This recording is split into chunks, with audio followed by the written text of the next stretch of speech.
સંડાસ બનાવવાનું સારું છે. ગયડા લોકોને પણ સારું બનાવ્યું તે વળી તકલીફ ના થાય આગળ જવાની. અને ચોમાસામાં તો પાણી એટલું ભરાઈ જાય કે છોકરો પણ ના જાય કે આપણેથી પણ ના જાય. ઘૂંટણ પાણી આવી જાય. ઘરનું બનાવવાનું શાંતિ છે हमारे. अच्छा है, टाकी है, पानी आता है.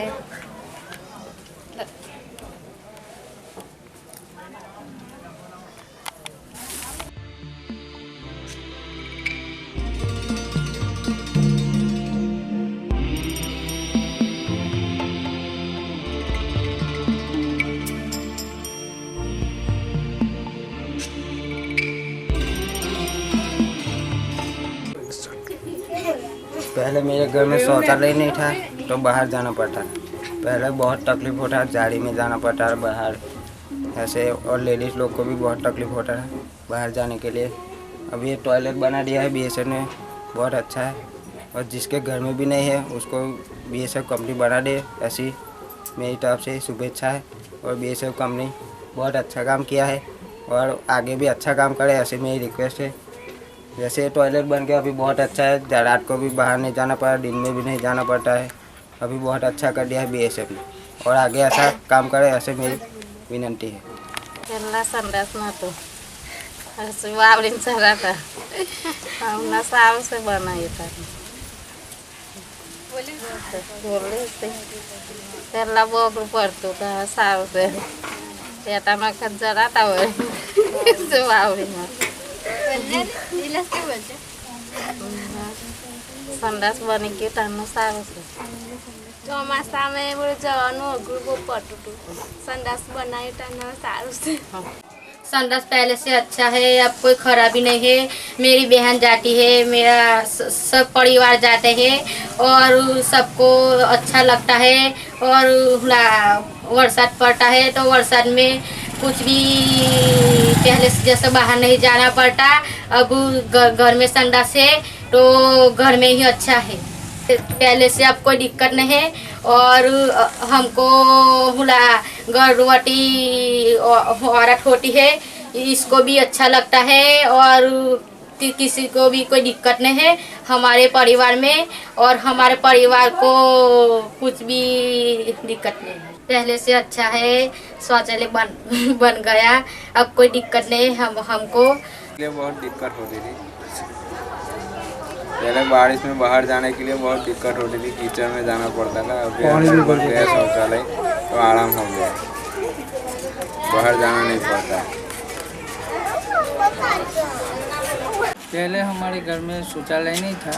अभी हमको BSF कंपनी ने शौचालय बनवा के दिया है. अभी पहले से बहुत बेहतर है. पहले हमको झाड़ी में संडास जाना पड़ता था और हमारे कुटुंब को सबको झाड़ी में जाना पड़ता था. अभी पहले से बहुत बेहतर है. अब और बाकी लोगों को शौचालय बना के दे तो अच्छा है. BSF कंपनी को भी मैं विनती करता हूँ. पहले हमारे घर में शौचालय नहीं था. BSF कंपनी ने हमने साय संडास बना के दिया, उससे हमको बहुत अच्छा रहता है. बाहर झाड़ी में जाना नहीं पड़ता और BSF कंपनी और सुविधा दे. मेरा नाम रेणुका बेन है. मैं दहेज गांव में रहती हूँ और आशा का काम करती हूँ मैं पूरा गांव में. और दूसरा क्या है कि BSF कंपनी ने मानव सेवा संस्थान में मैं जुड़ा हुआ था 6 महीने. उसमें शौचालय का काम किया, डस्टबिन का, और शौचालय के बनाया 120 6 महीने में. तो बहुत फ़ायदा हुआ सभी लोगों को. क्या बाहर गंदगी कम हुई, औरत लोग को बाहर नहीं जाना पड़ता है, छोटे छोटे बच्चे भी बाहर नहीं जाते. और गांव क्या स्वच्छ गांव और स्वस्थ दहेज. और दूसरा डस्टबिन बांटा हमने डोर टू डोर जाकर. 6 महीने हमने डोर टू डोर जाकर सभी लोगों को संदेश दिया कि गंदगी कम करने का, गंदगी मत, कचरा बाहर मत डालने का, उसको उठा के एक ही जगह पर डाल के उसको जला देने का, और शौच भी बाहर नहीं करने का, इसीलिए गंदगी होता है. डस्टबिन 2 बाल्टी दिया था उसने सेवा संस्था ने. उसमें एक जैविक कचरा और अजैविक, सूखा और प्लास्टिक और ऐठड़ सब। और बीएसएफ ने वो पंचायत वालों को गाड़ी भी दिया कचरा उठाने के लिए। और दूसरा क्या प्रॉब्लम हुआ कि आधा गांव में डस्टबिन बांटा, आधा गांव में नहीं बांटा। तो ये 12 प्रोग्राम पूरा करने का। मैं आशा में काम करती हूँ। मेरा नाम गोहिल रंजन बेन पराक्रम से है। दहेज मेरा गांव है। गांव में आशा तरीके में काम करती हूँ। ममता दी होता है उसमें जाते हैं सब। पहले तो जागरूक नहीं थे, सबको जागरूक किया। अब टीकाकरण भी अच्छी तरह से होता है। और बीएसएफ में काम किया तो पहले तो टॉयलेट था ही नहीं, तो पब्लिक बाहर जाती थी, जंगल झाड़ी में बाहर जाती थी, तो पहले समझती नहीं थी। फिर बनाया, उसके बाद पब्लिक अब यूज करती है अच्छी तरह से। महिलाओं और लड़कियों के लिए भी अच्छा हो गया है, अच्छी तरह से यूज करते हैं। पहले तो समझते ही नहीं थे, अभी जागरूक हो गए सभी लोग। जैसे वाई है तो पहले तो शौचालय था ही नहीं, शौचालय बन गया, अभी अच्छी तरह से यूज करते हैं शौचालय। सुधर भी गांव में आ गया है अभी। और महिला और लेडीज सब अच्छी तरह यूज करते हैं। बारिश में भी जाना पड़ता था सब लोग को बाहर, अभी तो महिला और लड़कियों को बाहर भी नहीं जाना पड़ता। वो बुढ़ा रहता है, वो कभी तबीयत खराब हो जाती है, उनको भी परेशानी पड़ती है, किसी को परेशानी नहीं पड़ती, सब अच्छी तरह यूज करते हैं। और हर रोज़ हम समझाने के लिए जाते हैं यूज करो, तभी सब लोग यूज करते हैं अच्छी तरह। फिर भी ऐसे भाई तो फिर बांट दिया सभी जगह डस्टबिन, तो हम समझाते हैं सबको कि 2 हम बाल्टी देते हैं, उसमें एक में अच्छा कचरा डालो, सूखा कपड़ा कुछ भी है, पॉलीथीन उसमें डालो। और वो खाना खाते हैं वो सब दूसरी बाल्टी में डालो। एक लाल दिया है बाल्टी और हरा दिया है, उसमें डालते हैं। पहले तो लोग सभी कहीं भी जगह डाल देते थे कचरा, ऐठा के वो खाना सब। अभी तो वो बाल्टी में डालते हैं, अच्छी तरह से यूज करते हैं। घर घर जाके पहले तो समझाते थे, अब सब लोग यूज करते हैं अच्छी तरह से। माननीय प्रधानमंत्री नरेंद्र मोदी साहेबना જે સપનું છે સ્વસ્થ ભારત અંતર્ગત દહેજ ગામમાં આવેલ બીએસએફ કંપની દ્વારા દહેજ ગામમાં શૌચાલયનું કામ ગત વર્ષમાં શરૂ કરવામાં આવેલ હતું। આ શૌચાલયમાં ગત વર્ષે બીએસએફ કંપની દ્વારા આ યોજના અંતર્ગત ઘણા પ્રોગ્રામો કરવામાં આવેલા છે, જેમાં સૌપ્રથમ દહેજ ગામમાં 110 ટોયલેટ બનાવી ચૂક્યું છે। સાથે સાથે અન્ય પ્રોગ્રામમાં તેઓએ દહેજ પ્રાથમિક શાળા, દહેજ હાઈસ્કૂલમાં અવેરનેસના બાળકોના પ્રોગ્રામો કરવામાં આવેલા હતા, જેમના ચિત્ર સ્પર્ધા અને છોકરાઓને માર્ગદર્શન પૂરું પાડવામાં આવેલું હતું। સાથે સાથે ગામમાં પણ એ લોકો અવેરનેસ પ્રોગ્રામમાં બેનર, પોસ્ટર, રેલી સ્વરૂપે દહેજ ગામમાં ઘણા પ્રોગ્રામ કરવામાં આવેલ હતા અને આ પ્રોગ્રામથી દહેજ ગામમાં ઘણા લોકોને આ બાબતે જાણકારી મળેલ છે। સાથે સાથે જે આ શૌચાલય બનાવવામાં આવેલ છે એ ઘણા સારા શૌચાલય આ વિસ્તારમાં બનાવવામાં આવેલ છે, જેનાથી ગરીબ લોકો, જે લોકો બહાર શૌચાલયમાં જતા હતા, તેઓને પોતાના ઘરમાં શૌચાલય બનવાથી આજે એ લોકો સારી રીતે ઉપયોગ કરી શકે છે। સાથે સાથે દહેજ ગામની વસ્તીના પ્રમાણમાં ઘણું મોટું હોય, ચાલુ વર્ષમાં પણ બીએસએફ કંપની દ્વારા આવો શૌચાલયના પ્રોગ્રામ બનાવવામાં આવેલ છે। હાલના તબક્કે બીજા 100 ટોયલેટ બનાવવામાં શરૂ કરવામાં આવેલ છે અને ટૂંક સમયમાં એને આપણે પૂર્ણ કરવામાં આવશે। આ સાથે સાથે આ કંપની દ્વારા એક ટ્રોલી પણ આપવામાં આવેલ છે, જે ઘન કચરો ઉઘરાવવા માટે સતત આ ગામમાં ઉપયોગી થશે। અને બીજી પણ ટૂંક સમયમાં એ લોકો દ્વારા આપણે પ્રપોઝલ મૂકવામાં આવેલ છે અને એને પણ એ લોકો પૂરી કરશે એવી આશા છે। સાથે સાથે દહેજ ગામમાં જે કચરાનો જે ખૂબ મોટો એ છે પ્રોબ્લેમ છે, એને પણ ટૂંક સમયમાં આપણે પૂર્ણ કરવામાં આવશે।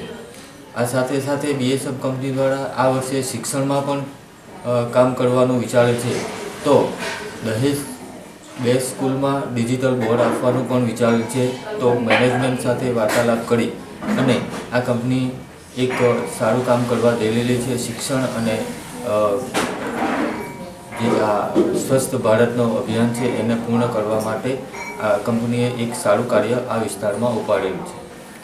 સાથે સાથે આ કંપની દ્વારા એક CFBI ટીમ જે દહેજ ગામમાં આ પ્રોગ્રામમાં કાર્યરત છે એ ઘણી સારી રીતે આ દહેજ ગામમાં દરેક ઘરે ઘરે જઈ અને અવેરનેસ પ્રોગ્રામો પણ કરવા વિચાર છે અને એમાં CSBIની ટીમ એ ખૂબ સારી રીતે કામ કરી રહી છે અને આ બાબતે દરેક વ્યક્તિ અને દરેક ગામના નાગરિક એ લોકોને પૂર્ણ સહયોગ આપી અને આ કાર્યક્રમને ખૂબ સરસ અને સફળ બનાવીએ એવી આશા રાખું.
મારું ગામ દહેજ છે. નામ રંજનબેન પરાક્રમસિંહ.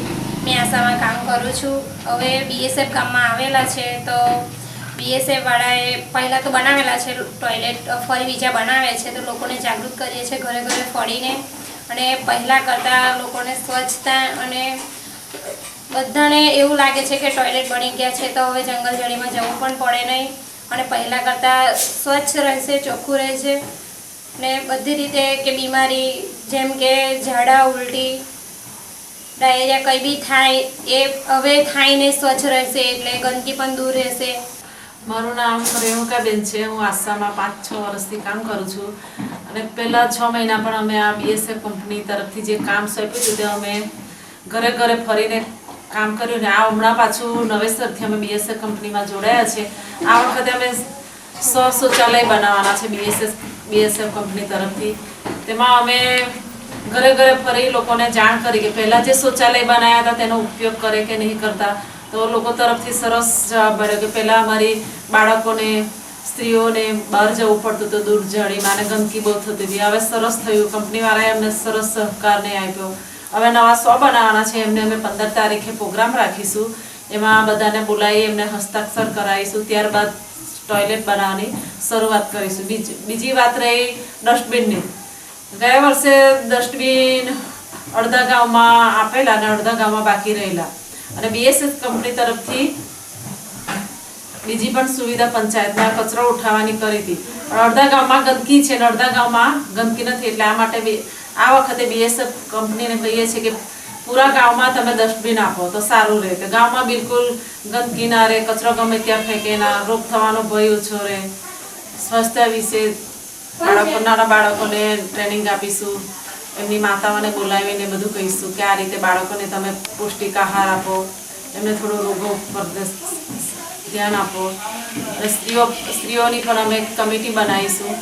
એમાં બધી બહેનોને ભેગા કરીને થોડીક સમજ આપીશું અને શૌચાલય બનાવવાના છે તેનો ઉપયોગ કેવી રીતે કરવો, એના શું ફાયદા છે એ વિશે ઘરે ઘરે ફરીને અમે જાણ કરીશું.